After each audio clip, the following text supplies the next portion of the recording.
My wife told me she had a lover, then handed me a gun and told me to destroy his family. I thought it was revenge. I was wrong.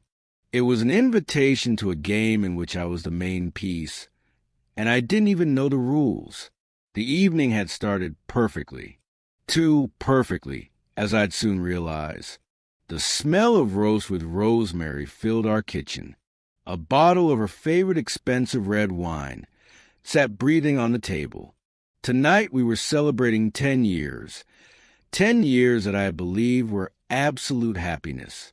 I straightened the snow-white tablecloth and glanced at the photo on the shelf. Anna, my Anna, her dark hair, straight as silk, those penetrating dark eyes that seemed to look right through you. I didn't love her for looks alone. I admired her mind, sharp as a surgeon's blade. She saw the world like a chessboard, always several moves ahead.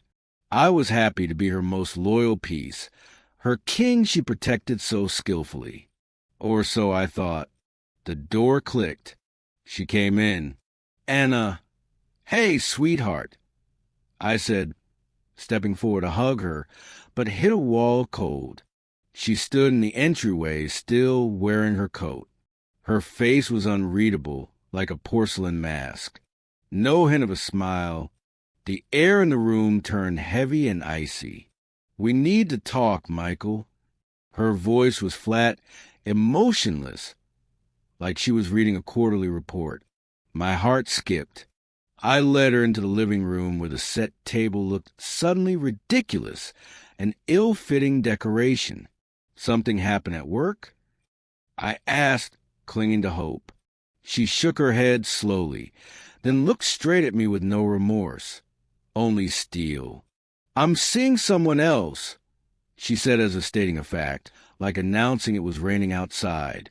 The world tilted. The ticking of the clock was drowned by a roar in my ears. I stared at her, the woman I'd given 10 years to, and didn't recognize her. "Who?" I croaked hoarsely. "His name is Sean. You know him. He's my partner on the new project," she answered, the same icy tone. Sean, ambitious, slippery, a man I'd never liked.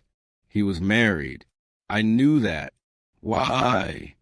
That was all I could force out, a small childish word loaded with the weight of a universe collapsing. "Why, Anna?" She let a small, almost contemptuous smile cross her face. "It's not about emotions, Michael. It's just the way things are. Circumstances." Circumstances? I jumped to my feet, felt fury and pain boiling inside me. 10 years of our life, and she calls it circumstances. Then her mask cracked, not with remorse, but with a cold, calculated rage. "Your quiet, predictable little life," she hissed.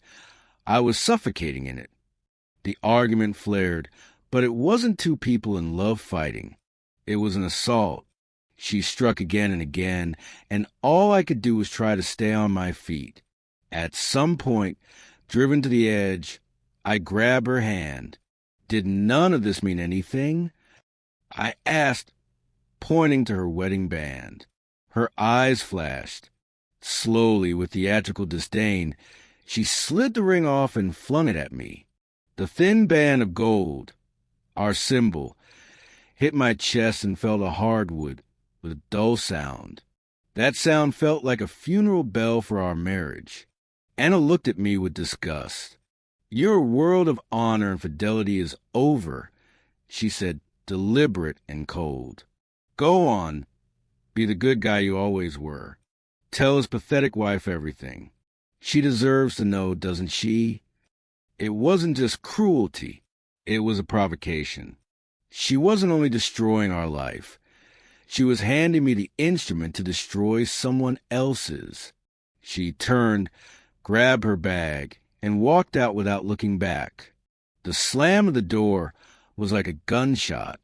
I was left alone in a room set for a celebration that had become an execution chamber. For a few minutes I stood, stunned, then bent down and picked up the ring. The metal still held the warmth of her skin. A storm raged inside me, unbearable pain laced with righteous, burning anger. She wanted me to do it. She had thrown down the gauntlet. Fine. She would get what she asked for. I don't remember getting into the car. I don't remember dialing Sean's address on my phone. It was saved after some corporate event. I drove on autopilot, guided by a single dark desire, to make someone else feel the hurt I felt. The ring in my pocket felt unbearably heavy, burning through fabric. There was their house, a beautiful, cozy home in a quiet suburb outside Chicago. The perfect picture of a happy family life, just as fake as mine had been. I left the car and walked to the front door with no hesitation. I was going to destroy that house, that life. I was the weapon my own wife had loaded. I took a deep breath and pressed the doorbell. A few seconds later, the door opened. A woman stood there, Natalie. I had seen her photos. I expected shock, confusion, fear. But her eyes held none of those things. Instead, there was tired recognition and pity, as if she'd been waiting for me. Every kind word, every touch of love, every shared moment, it had all been part of a grand performance. After hours of numbness, I finally found the strength to call Natalie. You were right. My voice sounded hollow and distant, as if it belonged to someone else. About everything. I found her plan. A heavy silence followed on the other end. I'm sorry, Michael, she said at last, and there was no triumph in her tone, only genuine sympathy. Now you understand who we're dealing with, and now you need to know why this is happening right now. We met that same evening at a bland cafe on the city's edge, the kind of place where no one would recognize us. Natalie looked tired but composed. She spread out several printouts, financial charts, and news briefings. Genesis is on the verge of the biggest deal in its history, she began, pointing at a graph. We're finalizing a merger with a major Swiss investment fund. It'll take the company to a whole new level. Negotiations have been ongoing for almost a year. The signing is in 2 weeks. I stared at the numbers, but saw only Anna's cold calculation behind them. There's one particular clause in the contract, Natalie continued, her eyes hardening. The so-called morality clause.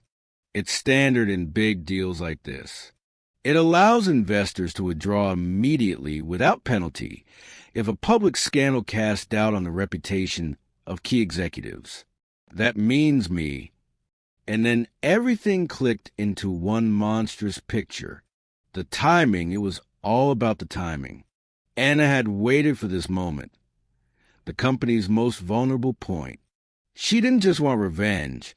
She wanted a total strike, one that would not only remove her rival, but possibly destroy her rival's entire legacy. A scandal tied to infidelity and conflict of interest. Natalie said grimly, reading my thoughts. Sean is a senior executive. It's the perfect storm. This isn't just personal dirt. It undermines my credibility, my leadership, my ethics. The Swiss are conservative. They won't risk billions over something like this. They'll walk. And then I began. And then the stock will crash, she finished. Panic will spread. And at that exact moment, Anna and her shell funds will start buying up the devalued shares. This is a revenge, Michael. It's a brilliantly executed corporate takeover disguised as a tawdry melodrama. I leaned back, crushed under the weight of her words. The genius of the plan lay in its simplicity. She knew that outside accusations could be disputed, but the testimony of a grieving, betrayed husband with an untarnished reputation, that was unshakable. My pain was a catalyst that made her lie look like truth. I was her trump card. Now we needed the final piece, Sean's confession. We both knew Anna kept him on a short leash. But without her influence, he was just a weak, ambitious man. Using her connections, Natalie arranged a meeting. We met Sean in his attorney's office. Next to his lawyer, he looked pitiful, drained, nervous, hollow. He tried to mumble something about real feelings, but under Natalie's precise, icy pressure, the documents, the legal consequences, he cracked. He confessed everything. The entire affair had been scripted by Anna from start to finish. She dictated the messages. She told him where to accidentally show up together. She made him leave traces for me to find. He was just another puppet, tempted not by love, but by promises of power in the new empire she would build on Genesis's ruins. She said you were too predictable, he whispered, unable to meet my eyes. She said your integrity was your biggest weakness. She knew you wouldn't stay silent. She was counting on it.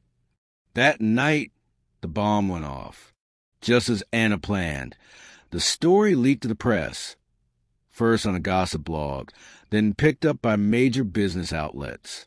Headlines screamed, "Love Triangle at the top of Genesis. CEO at the center of scandal before historic deal."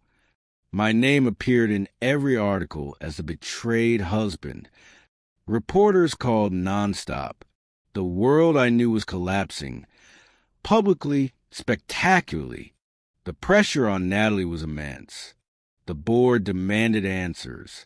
The Swiss fund expressed serious concern. Anna's plan was unfolding flawlessly. She was one step away from victory. Checkmate. Every piece on the board seemed doomed, except for one pawn she had underestimated, a pawn that had studied its player too well. The media storm reached its peak. My face, captured mid-grimace on some old leaked photo, was plastered across front pages. I was a noble victim in a sordid tale of money and betrayal. Everyone, the press, the board, and most of all Anna, waited for my next move. They expected me to confirm the story, to publicly accuse Natalie, to seal Anna's triumph. She was counting on my pain, my righteousness, my predictability. That was her fatal mistake. She had taught me her game, but forgotten that after 10 years, I knew her every rule. I decided not to act like a victim. I decided to act like a strategist. Instead of talking to reporters hungry for drama, I did something no one expected. Through Paul, I contacted the Genesis board chairman and requested an emergency hearing, not as a betrayed husband seeking sympathy, but as a key witness in a case of industrial espionage and market manipulation. The wording alone was enough to shake the room. They couldn't refuse. The meeting was set for the next morning. The atmosphere in the conference hall was electric. Around the long, polished table sat powerful men whose fortunes depended on that day's outcome. Natalie sat at the head, pale but resolute. Sean was there with his lawyer, looking like a man on his way to the gallows. And in the corner, seated among the minor shareholders, was Anna. She'd come to witness her triumph. When our eyes met, she allowed herself a faint, victorious smile. We met one last time in that same plain cafe where our alliance had begun. There was no tension, no sentimentality, just two survivors of the same war. "I'll never be able to thank you enough, Michael," she said warmly. "You don't need to," I replied. "I didn't do it for you or for the company. I did it to prove I wasn't just a piece on someone else's board." She smiled faintly and offered her hand. On her ring finger glinted Anna's old band, the one I'd slipped there in a moment of despair. Now it looked like a relic from another lifetime. "I kept it as a reminder," she said softly. "Some things are better left in the past," I said. She nodded, slipped off the ring, and placed it on the table between us. Just a thin circle of gold, no longer a symbol of love or betrayal, only a remnant of a war that belonged to neither of us anymore. We said goodbye, both knowing we'd never meet again. My final scene didn't unfold in a boardroom or a high-rise restaurant. It happened 6 months later in a small coastal town where I'd moved to start over. I rented a little workshop and began doing what I'd always dreamed of but never had time for: woodworking. Sunlight poured through the windows, the scent of sawdust and salt air filling the room. I stood at my workbench, sanding a tabletop smooth. My hands, once used to keyboards and steering wheels, were now rough, marked with cuts and calluses, and I'd never felt more alive. I wasn't just surviving the wreckage of a marriage. I'd survived the collapse of an illusion. I had learned that once you realize you were just a pawn in someone else's game, you have two choices: walk away from the board or flip it entirely. I chose to flip it. I didn't find new love. I found something far more valuable: myself. Not the loyal husband, not the trust asset, not the good guy. Just me. I brushed the tabletop with my hand. Smooth, flawless. My ring finger was bare, no trace of what once bound it. Free. Outside, the horizon stretched endlessly across the ocean. Beyond that line of water began a new, uncharted territory. My own. For the first time in years, I looked toward the future not with fear, but with quiet curiosity. Because the end of one's story can become the true beginning of your own, and mine had only just begun. She was sure I'd stand there and deliver a speech that would end Natalie's career, her final checkmate. I rose, holding nothing but Anna's old journal in my hands. Members of the board, I began. My voice came out steady, almost calm, cutting through the charged silence. I'm not here to talk about broken hearts or infidelity. Those things don't belong in this room. I'm here to talk about strategy, long-term planning, and a meticulously prepared assault on your company. A flicker of confusion crossed Anna's face. This wasn't the opening she expected. We've all been presented with a story, I continued, sweeping my eyes across the table. A workplace affair, a lapse in judgment, a moral failing that threatens Genesis's reputation. But I'm here to tell you that everything you've read and heard is a facade, a smokescreen meant to hide the real goal. I stepped forward and laid the open journal before the chairman. This, gentlemen and ladies, isn't a lover's diary. It's a business plan written over a decade ago, a plan to destabilize and take over Genesis from within. And the key component of that plan wasn't insider data or conflict of interest. I turned, locking eyes with Anna. Her smile vanished. The key component, I said quietly, was my pain. Mrs. Anna Romanoff, I addressed her formally for the first time in years, is a brilliant strategist. She understood that in today's world, the strongest weapon isn't blackmail. It's narrative, a story. She created the perfect one. She knew that no one would believe simple accusations, but everyone would believe the sincere grief of a betrayed husband. My emotions, my reputation, they were meant to be the stamp of authenticity on her lie. I laid out everything, calmly, methodically, like a man dissecting his own tragedy. How she built my image for years. How she planted evidence for me to find. How she manipulated Sean. Then I played the recording, Sean's confession. His trembling voice admitting it was all a setup. With each word, the air in the room shifted. Suspicion gave way to shock, then anger. Not at Natalie, but at Anna. The faces around the table hardened. They no longer saw her as a victim. They saw a predator. This, I raised my voice, isn't a moral scandal. It's an act of corporate terrorism. You were being deceived, pushed toward a catastrophic decision built on a fabricated personal drama. The morality clause you feared was weaponized against you. The story flipped in an instant. Anna, once the supposed victim, was now the villain. Her brilliance turned inward, destroying her. Anna leapt to her feet, face twisted with rage. The icy calm that defined her melted into raw fury. "He's lying," she hissed, pointing at me. "He's on it with her. He's always been weak." But no one was listening anymore. Her outburst only confirmed everything. She had forgotten one thing, that even a pawn, once it reaches the end of the board, can become anything, even the piece that checkmates the queen. The chairman raised a hand for silence. "Thank you, Michael. We've heard enough." Anna froze. In that moment, she realized it was over. 10 years of scheming, gone in 15 minutes. She turned her eyes on me, venomous and cold, then shifted her glare to Natalie. That wasn't a look of defeat. It was a promise. Without another word, she stormed out. The echo of the door slamming lingered like the last note of a requiem. Everyone in that room knew a wounded predator is the most dangerous kind.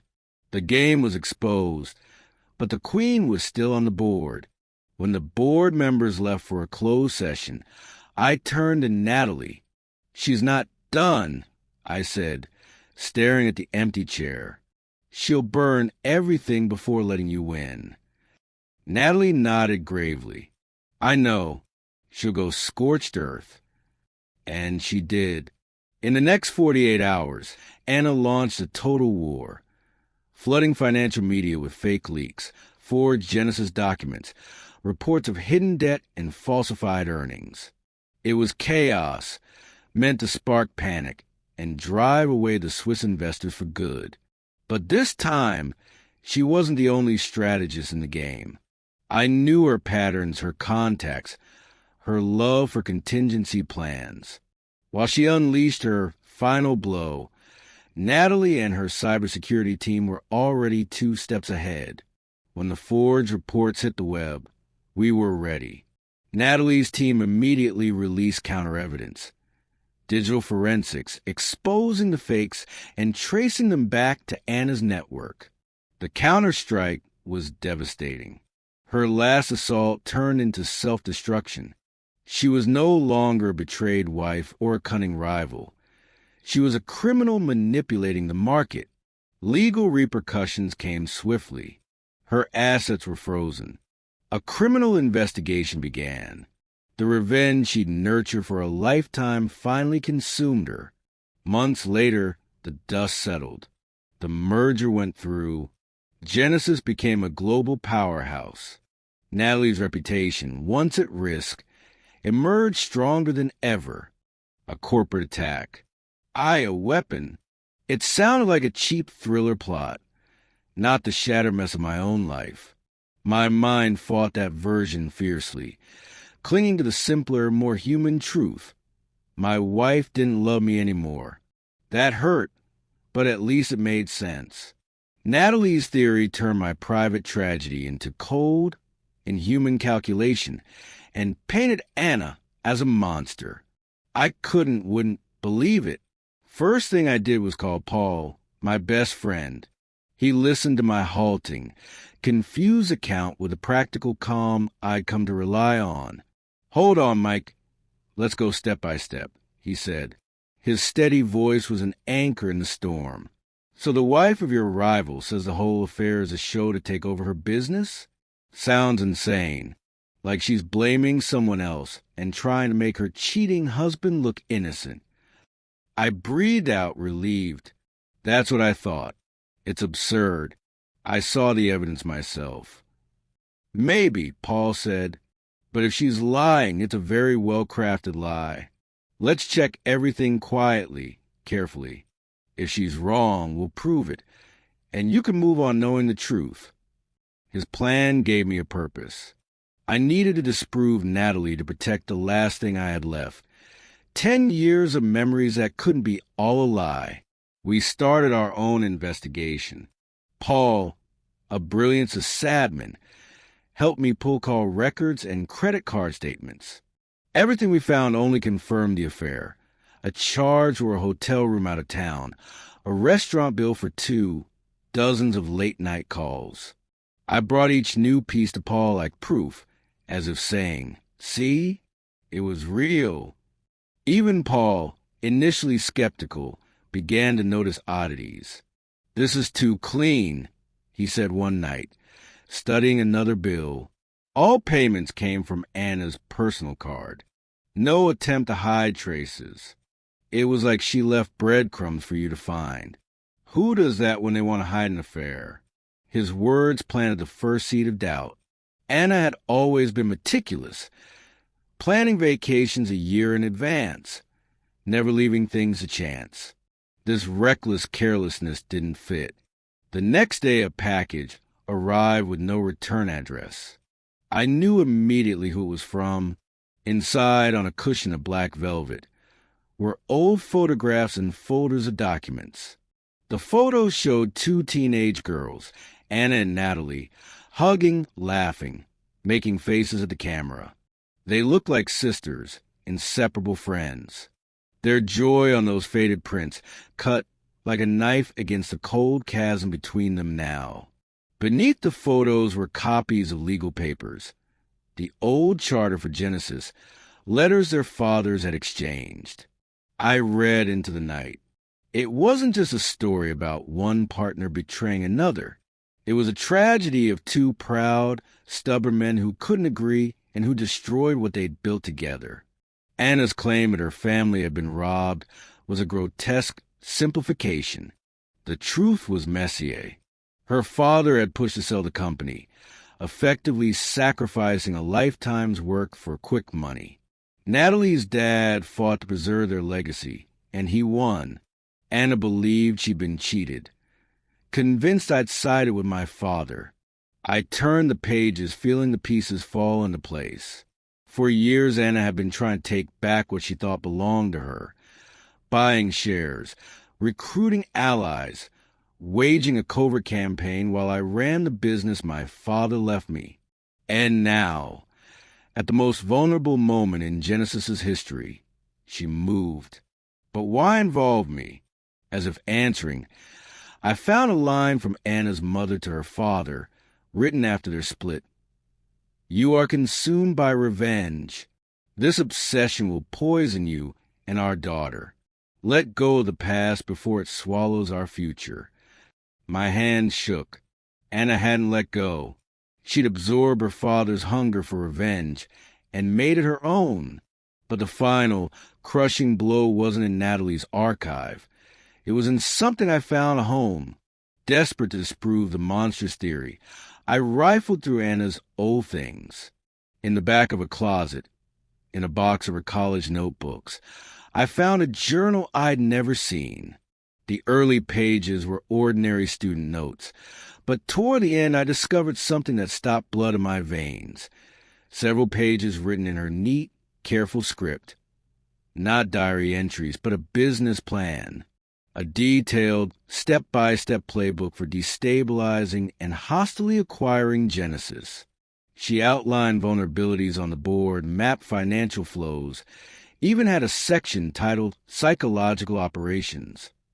It recommended creating an external crisis to undermine Natalie's authority at the critical moment before a merger with a major investor. And on the last page, in the very end of that diabolical plan, I saw my name circled neatly. Beside it, in Anna's handwriting, a cold, clinical note, Michael, trusted asset, his spotless reputation and predictable honesty, the perfect detonator.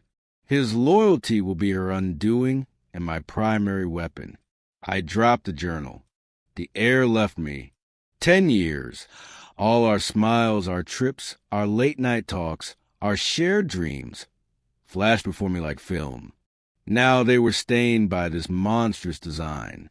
She hadn't only married me, she'd recruited me. I wasn't her husband. I was her long-term investment. My marriage didn't end last night. Maybe it had never truly existed. The realization hit like a freight train. I sat on the floor among scattered photos and papers, clutching Anna's journal, that ice-cold manuscript of betrayal. The sting of infidelity, sharp as it had been, paled beside the horror of knowing the scale of the deception. I wasn't merely a cheated husband.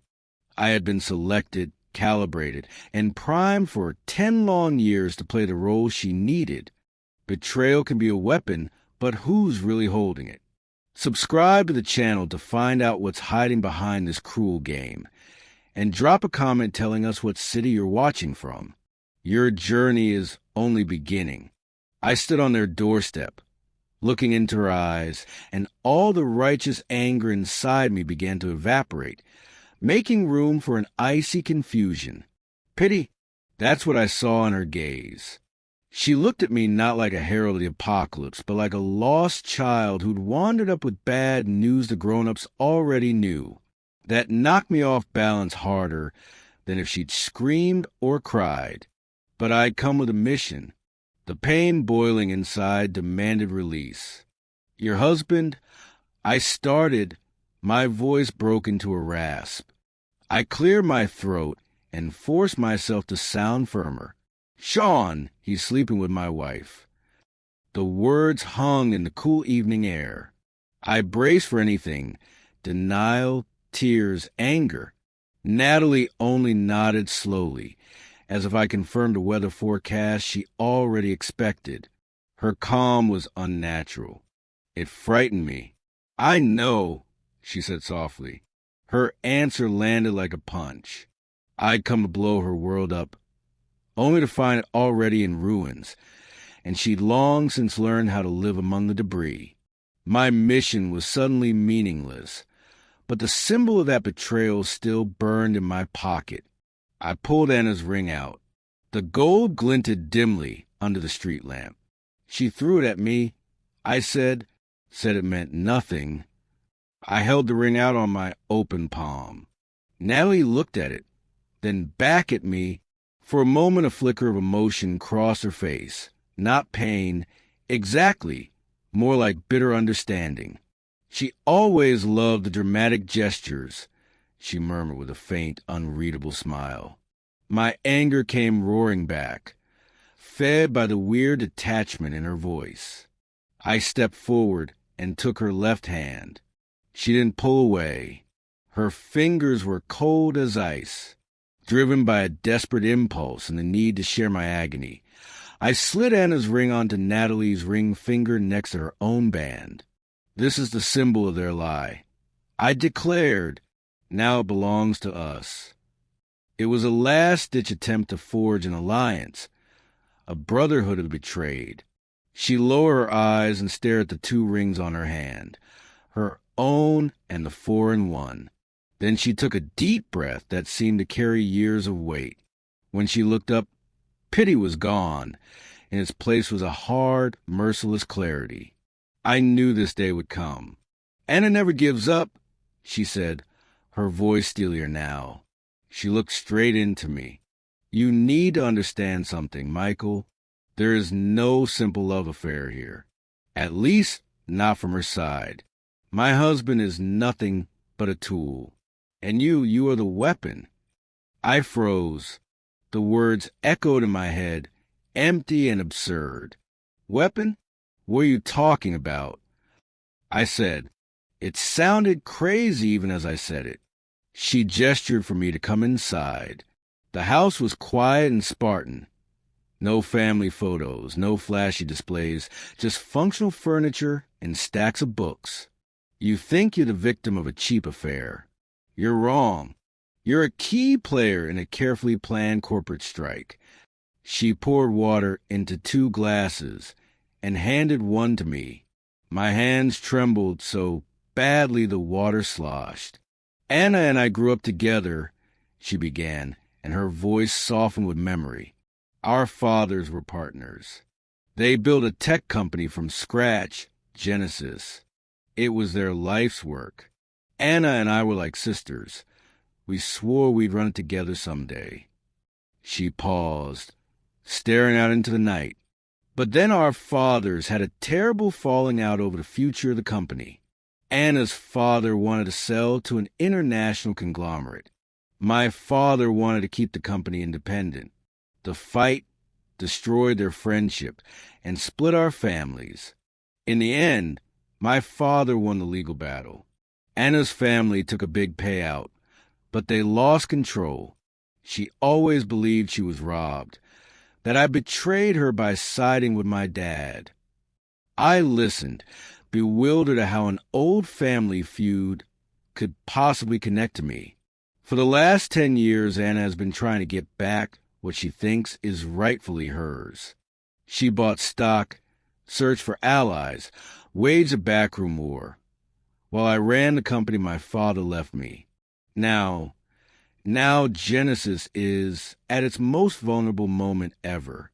Why involve me? I managed to ask. Natalie turned to me, her look heavy. Anna doesn't want your husband, Michael. She wants my company. Sean is VP of Business Development. He has access to insider info and weak spots. Anna used him to get leverage. But it wasn't enough.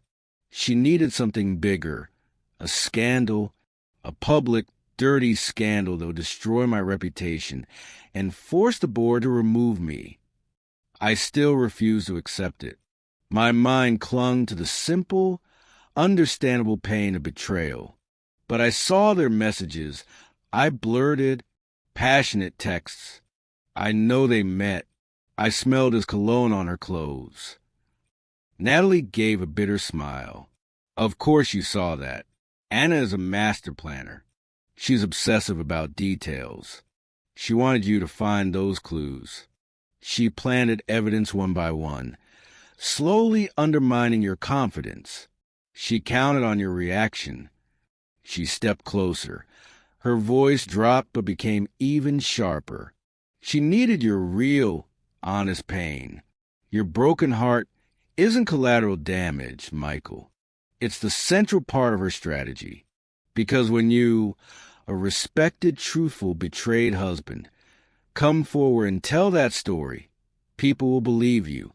Your pain is what makes her lie irresistible. I left Natalie's house in a daze. Her words spun through my head like a poisonous wind, refusing to form a single coherent picture.